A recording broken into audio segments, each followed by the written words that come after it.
नमस्कार। कल एनआरसी को लेकर प्रधान सेवक नरेंद्र मोदी ने जो कुछ कहा वो आपने सुना।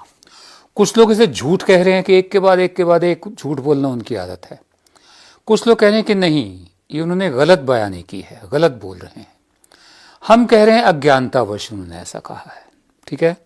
अब एनआरसी की जहां तक बात है, एनआरसी को बहुत सारे राज्य रिजेक्ट भी कर चुके हैं और आसाम में दोबारा से काम करने का इरादा है। बहरहाल फिलहाल हम बात करेंगे एनपीआर की।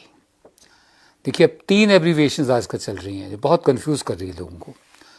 पहले थी सीएबी, सिटीजनशिप अमेंडमेंट बिल, फिर वो बना सिटीजनशिप अमेंडमेंट एक्ट, जब लोकसभा और राज्यसभा दोनों ने उसे पास कर दिया। अब वो सीएए हो गया। एनआरसी है नेशनल रजिस्टर फॉर सिटीजन्स, जिसको आसाम में लागू किया गया था और अमित शाह ने साफ साफ कहा कि पूरे देश में लागू किया जाएगा। राष्ट्रपति ने साफ साफ कहा संसद में कि ये कमिटमेंट है, ये होके रहेगा। लेकिन उससे पहले प्रधान सेवक ने कल कहा कि एनआरसी का तो जिक्र नहीं हुआ। तो अब एनपीआर आया है एक शब्द। एनपीआर है नेशनल पॉपुलेशन रजिस्टर, जो शुरू से चलता आ रहा है। हमारे यहाँ हर 10 साल के बाद, जिसे हम कहते हैं कि मतलब सेंसस बोलते हैं अंग्रेजी में, हिंदी में जनगणना बोलते हैं, उर्दू में मर्दमशुमारी बोलते हैं। 10 साल बाद हमारे यहाँ मर्दमशुमारी होती है, जनगणना होती है। तो उसके लिए जो डेटा इकट्ठा किया जाता है वो नेशनल पॉपुलेशन रजिस्टर कहलाता है। उस पर कभी किसी को कोई एतराज़ नहीं रहा।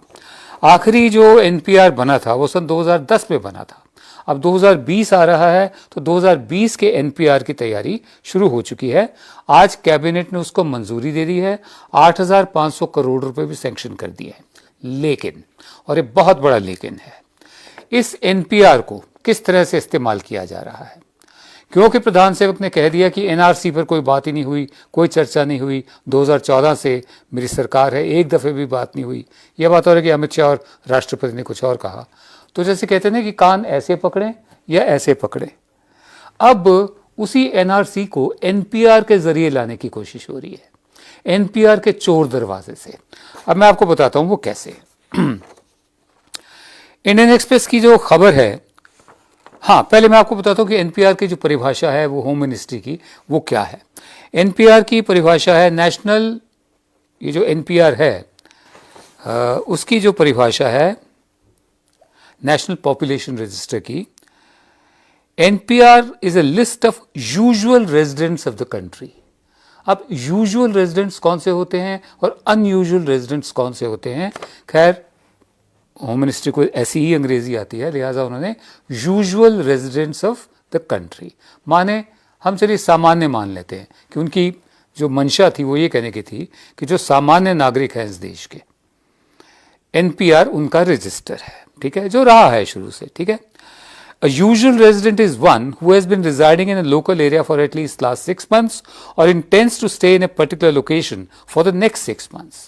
एक सामान्य नागरिक वो है जो किसी खास जगह पे, खास स्थान पे पिछले 6 महीने से रह रहा है और कम से कम आने वाले 6 महीने रहने का इरादा रखता है। ठीक है।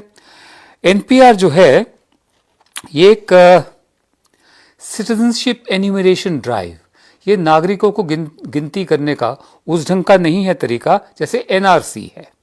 ठीक है, क्योंकि इसमें वो विदेशी लोग भी शामिल होंगे जो कहीं 6 महीने से रह रहे हैं और 6 महीना और रहने की मंशा रखते हैं।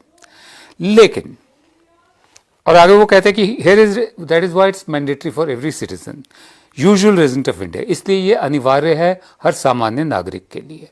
और ये सिटीजनशिप एक्ट 1955 का जो है उसके तहत किया जाता है। ठीक है। और citizenship registration of citizens and issue of national identity card rules 2003 के तहत। पश्चिम बंगाल और केरल ने एनपीआर का, नेशनल पॉपुलेशन रजिस्टर का काम रोक दिया है, ये समझते हुए कि एनआरसी को पिछले दरवाजे से, एनपीआर के चोर दरवाजे से लाने की ये कोशिश है। इंडियन एक्सप्रेस की मैं आपको रिपोर्ट बताता हूं। इंडियन एक्सप्रेस की रिपोर्ट के मुताबिक ये जो एनपीआर एक्सरसाइज जिसको आज मंजूरी दी है सरकार ने, इसमें ज़रूरत ये होगी कि लोगों को date and place of birth of parents बताना पड़ेगा, अपने माँ बाप की डेट ऑफ बर्थ बतानी पड़ेगी, उनका जन्म कहाँ हुआ था वो बताना पड़ेगा, साबित करना पड़ेगा, ठीक है, वो बताना पड़ेगा, जो पहले के एनपीआर में कभी नहीं रहा और जो एनआरसी में था, एनआरसी में है, ठीक है। उसके अलावा कि डेटा जो है, जो जानकारी है 21 पॉइंट पर कलेक्ट की जाएगी, 21 पॉइंट्स कलेक्ट किए जाएंगे अपडेटिंग दी एनपीआर, इस एनपीआर को सही ऊपर करने के लिए, सही मतलब अपडेट करने के लिए। इसमें जैसे मैंने पहले बताया, एक तो date and place of birth of parents, माँ और बाप के जन्म की तिथि और स्थान, उसका proof, last place of residence, पिछला घर कहाँ पर था, आखिरी घर जहाँ से छोड़कर आप यहाँ पर रह रहे हैं, परमानेंट अकाउंट नंबर यानी पैन कार्ड, आधार, आधार आप दें या ना दें ये आपकी मर्जी है, वॉलंटरी है, वोटर आईडी कार्ड नंबर, ठीक है, ड्राइविंग लाइसेंस नंबर और मोबाइल नंबर। पिछले एनपीआर में जो 2010 में हुआ था, ये डेटा 15 पॉइंट पे कलेक्ट किया गया था, इस दफ़े 21 पॉइंट किए जा रहे हैं कलेक्ट। इन 15 पॉइंट्स में डेट और place of birth of parents नहीं था, माँ बाप की डेट ऑफ बर्थ नहीं थी, उनके जन्म का स्थान नहीं था, उसका कोई सबूत नहीं मांगा गया था। लास्ट प्लेस ऑफ रेजिडेंस नहीं था कि आप पहले कहाँ रहते थे, ठीक है, पासपोर्ट नंबर नहीं था, आधार नहीं था, पैन नहीं था, ड्राइविंग लाइसेंस नंबर नहीं था, वोटर आईडी कार्ड नंबर नहीं था और मोबाइल नंबर नहीं था। अब ये सब एनपीआर में ऐड कर दिए गए हैं, क्यों? क्योंकि एनआरसी के खिलाफ, नेशनल रजिस्टर फॉर सिटीजन्स के खिलाफ पूरे देश में विरोध प्रदर्शन चल रहे हैं। तो चालाकी ये दिखाइए कि छोड़ना नहीं है, काम करना है। उसी काम को अब एनपीआर के जरिए करेंगे।